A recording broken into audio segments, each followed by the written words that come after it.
Hey hi, আমি হলাম স্বর্ণালী আর তোমরা আছো আমার ল্যাদো লাইফের অ্যানাদার বিগ ব্লগে, যেটা খুবই সুন্দর হতে চলেছে। 2025 শুরুতেই ছিল সরস্বতী পুজো, তারপরেই ছিল আমার জেঠুর জন্মদিন। জেঠুর জন্মদিনের দিনই আমি চলে এসেছিলাম এই বাড়িতে, কারণ এই বাড়িতে ছিল আমার একটা বিয়ে বাড়ি।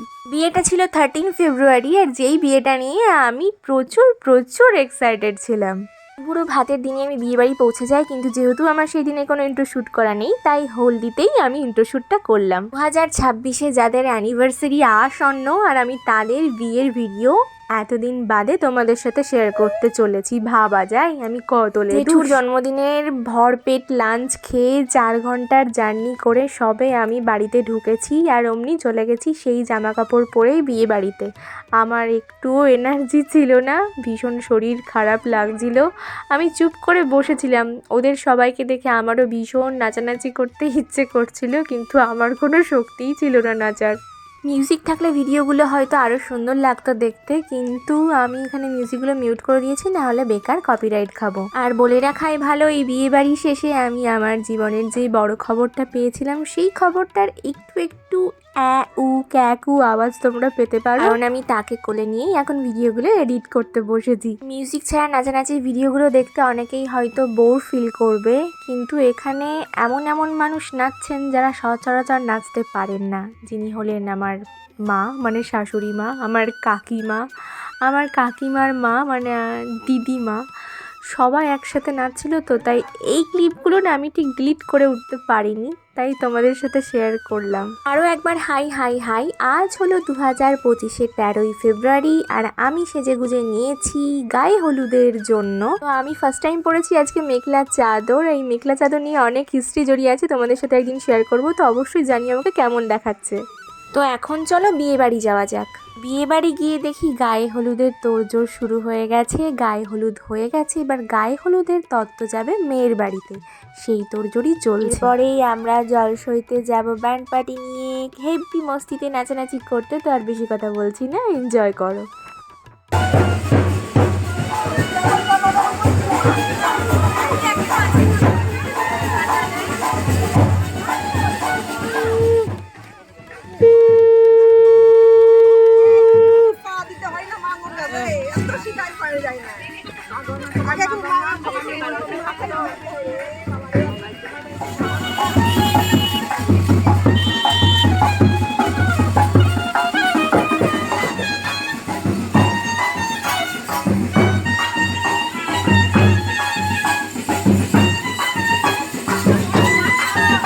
তো নাচানাচি সেরে খাওয়া দাওয়া সেরে ফিরে গেছি বাড়িতে। তো পার কোমর একদমই সঙ্গ দিচ্ছে না, মনে হচ্ছে এক্ষুনি ধপাস হয়ে যায়।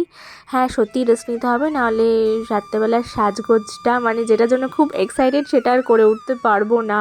যদিও আমার সাজতে ইচ্ছেই করছে না, যেতেই ইচ্ছে করছিল না, মনে হচ্ছে বাড়িতেই থেকে যাই, কারণ শরীর আর সঙ্গ দিচ্ছিল না। অনেক ক্লান্তি শেষে কোনো রকমের সেজেগুজে বিয়ে বাড়িতে এসে দেখি বিয়ে শুরু হয়ে গেছে। এখানে চলছে এখন দান পর্ব, একটু পরে বিয়ে শুরু হবে, মানে আসল বিয়ে শুরু হবে আর কি, কনেও আসবে আর কি।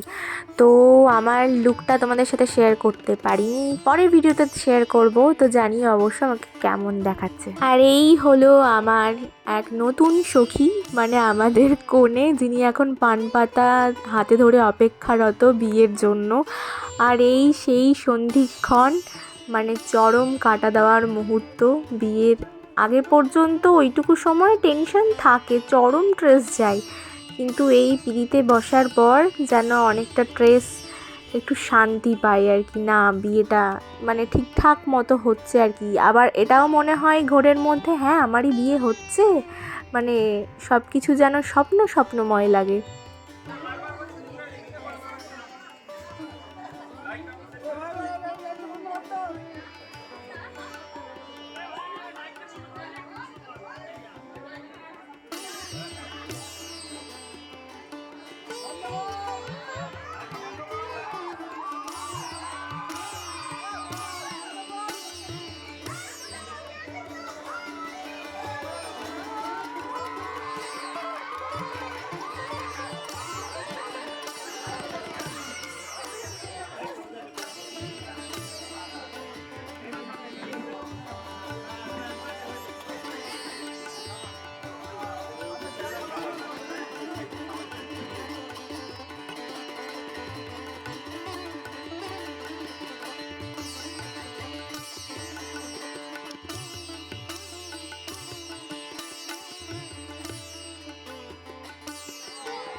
আমার তো এরকমটাই হয়েছিল আর কি, যে কি হচ্ছে, আদৌ হচ্ছে না কি হচ্ছে আমার সাথে বুঝে উঠতে পারছিলাম না। তার আগেই সব রিচুয়ালস কমপ্লিট হয়ে যাচ্ছিল। তোমাদেরও কি তাই হয়েছিল মনে? বলবে অবশ্যই আমাকে কমেন্টসে। আর অন্যের বিয়ে দেখতে দেখতে স্বাভাবিকভাবেই সবার যাদের বিয়ে হয়েছে তাদের নিজের বিয়ের কথাই মনে পড়ে, যে হ্যাঁ আমার বিয়েতে এটা হয়েছিল, আমাদের বিয়েতে এটা হয়েছে, তার মানে এদের বিয়েতেও সেটা হবে বা হচ্ছে। সেই মুহূর্তগুলো মনে পড়ে যায়। প্রত্যেকের বিয়েতে এই সেই ঐতিহাসিক মুহূর্ত, বর বড় না বউ বড়। হ্যাঁ, এটা আমাদের বিয়েতেও হয়েছিল, কিন্তু সেই সব স্মৃতি একটা ভুল মানুষকে চুজ করার কারণে সেই সব স্মৃতি আমার কাছে নেই, আমাদের কারোর কাছেই নেই, সেগুলো ধরে রাখতে পারিনি। যার কারণে বিয়ের পরের 3টে মাস আমি নির্ঘুম রাত্রি কাটিয়েছি শুধুমাত্র কেঁদে কেঁদে। একটা ভুল মানুষকে চুজ করার জন্য আমার সমস্ত স্মৃতি নষ্ট হয়ে যায়। পরে একদিন বলবো সব কিছু, যদি তোমরা জানতে চাও। তো অনেকেই জিজ্ঞেস করে, অনেকেই আমার বিয়ের ভিডিও ছবি দেখতে চায়, আমি এখনও পর্যন্ত কোথাও আপলোড করিনি।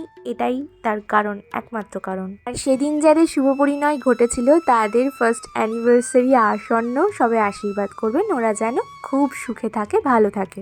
যদিও আমি সেদিন পুরো বিয়েটা দেখতেই পারিনি, তার আগে খেতে আসতে হয়েছিল, কারণ আমরা সবাই একসাথে বসে খাবো বলে। আর আজকের মেনুতে ছিল এই আইটেমগুলো। মেনু কার্ডটা খুব সুন্দর হয়েছিল। তো আজকের মতো এতটুকুই। নেক্সট পার্ট নিয়ে খুব তাড়াতাড়ি আসছি, কারণ আমার ফোনে একদমই স্পেস নেই, বাঁচাও।